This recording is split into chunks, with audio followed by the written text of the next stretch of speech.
충격이라, 임금 삭감이라, 진짜 돈 못 써요. 도대체 이 말이 여러분 무슨 말일까요? 무슨 말이길래 이런 이야기가 진짜 나올까요? 저는 시장을 볼 때마다요, 지표 하나를 보면 그 지표를 끝까지 따라가거든요. 끝까지 따라갑니다. 그러면 왜 진짜 돈을 못 써요 이런 말이 나오는지 일단 이 지표부터 먼저 한번 보시죠. 2023년입니다. 올해 1월에서 8월까지 근로자 1인당 월 평균 실질 임금이 얼마나 줄었느냐. 마이너스 1.6%입니다. 야, 임금이 줄었다. 아마 역사상 최초일 겁니다. 그것도 마이너스 1.6%면 결코 낮은 수치가 아니에요. 실제로도 한번 보시겠습니다. 지표를. 지금 보시는 것처럼 말입니다. 2019년만 하더라도요, 4.6%가 는수치거든요. 339만 1,000원이. 그런데 2020년 진짜 어려웠다고 할 때 전년 대비해서 0.1%가 늘어서 349만 1,000원이었습니다. 저는. 그러다가 2021년에는 2.3% 늘고요. 그리고 2022년에는 0.5% 느는 데 그쳤습니다. 358만 6천. 그런데 올해는요, 결국은 마이너스로 내려갔어요. 마이너스 1.6%, 353만 원으로 떨어진 거예요. 이것은 어쩌면요, 코로나19의 위기 때보다 지금이 더 심각하다 이렇게 말할 수 있는 지표죠. 여기서 실질임금이라는 것은요, 일반적으로 말입니다, 내가 받는 명목임금에다가 물가상승률을 감안한 임금이에요. 물가상승률을 감안을 하면 이게 실질임금이 나오거든요. 근데 실질임금이 마이너스가 됐다는 것은 지금 우리 경제가 저는 심각해진다고 생각을 합니다. 이게 소비가 진짜 장난 아니게 된다 이렇게 생각을 하거든요. 게다가 말입니다, 실질임금이 마이너스가 된다는 사실은 물가가 제어가 안 된다는 뜻도 됩니다. 그만큼 말입니다, 소비자 물가가 다시 올라가기 시작했잖아요. 지금 8월까지라고 그랬죠. 8월까지. 8월까지면 지난 7월에 소비자 물가가 2.3%까지 올라가면서 2%대를 내려갔었지만 8월에 다시 3.4%까지 올라갔거든요. 3.4%. 그러니까 물가가 올라가니까 실질임금이 마이너스 1.6%까지 떨어졌습니다. 8월까지 말입니다. 그런데 문제는 9월에도 올라갔죠. 3.7%, 10월에도 3.8% 물가가 올라갔습니다. 그러면 실질임금은 어떻게 될까요? 더 떨어질 가능성이 크죠. 더 떨어질 가능성이 큽니다. 그렇게 되면 말입니다, 이게 소비에 타격을 줄 수밖에 없습니다. 명목임금이 올라간다고 해서 말입니다, 명목임금이 올라간다고 해서 이게 소비가 왕창 늘어나는 것은 아니거든요.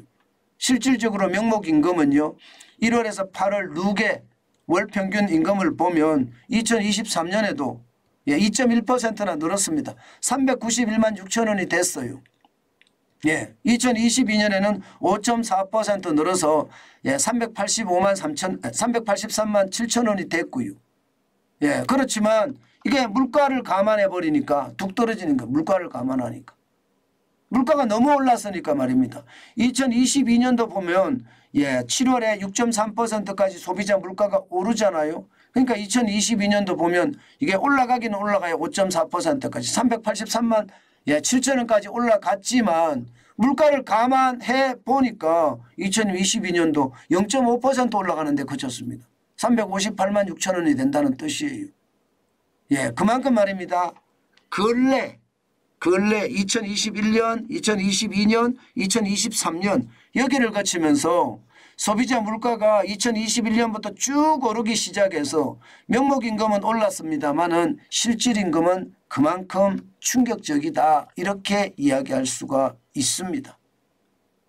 자, 이렇게 되면 여러분 결국 말입니다. 소비에 타격이 될 수밖에 없습니다. 예, 임금이 줄어들면 소비를 줄일 수밖에 없거든요. 안 그래도 이자 폭탄 때문에 가게는 돈 쓰기가 굉장히 어렵거든요. 그런데 실질 임금까지도 이렇게 줄어드니 아무래도 소매 판매 지수가 떨어지죠. 7, 8, 9 떨어지잖아요. 7월이 마이너스 3.3%, 8월이 마이너스 0.3%까지 됐습니다. 9월은 0.2% 늘었다고 하지만 이게 전년 대비해 보면 마이너스 1.9% 떨어진 수치입니다. 전년 대비하면. 전월 대비해서 0.2% 늘은 거고요. 그러면 이게 소비의 문제가 생긴다는 이야기잖아요. 소비의 문제는요. 결국 돈을 덜 쓰게 돼 있습니다. 카드 승인 금액을 보면 3분기가 2.4%까지 떨어졌거든요. 이게 잘 나갈 때는요. 2022년 물론 이때는 재난지원금을 같이 뿌렸기 때문에 14.8%나 혹은 3분기에 15.1%나 이것은 재난지원금 감안을 해야 되는 부분이기는 해요. 그러나 2022년 4분기 8.4%나 올해 1분기 11.5%는 재난지원금하고 상관없잖아요. 보복소비가 그만큼 됐다는 이야기인데 지금은 보복소비도 안 한다는 이야기예요. 어떻게 생각하면 말입니다. 3분기에 0.6%의 경제성장률을 달성한 것도 신기합니다. 소비가 저렇게 망가졌는데 그나마 말입니다. 수출해서 이게 성장을 해줘서 그만큼 올라간 거다 이렇게 보거든요. 문제는 앞으로 소비가 계속 저렇게 망가지면요. 성장률에 대한 충격도 올 거고요.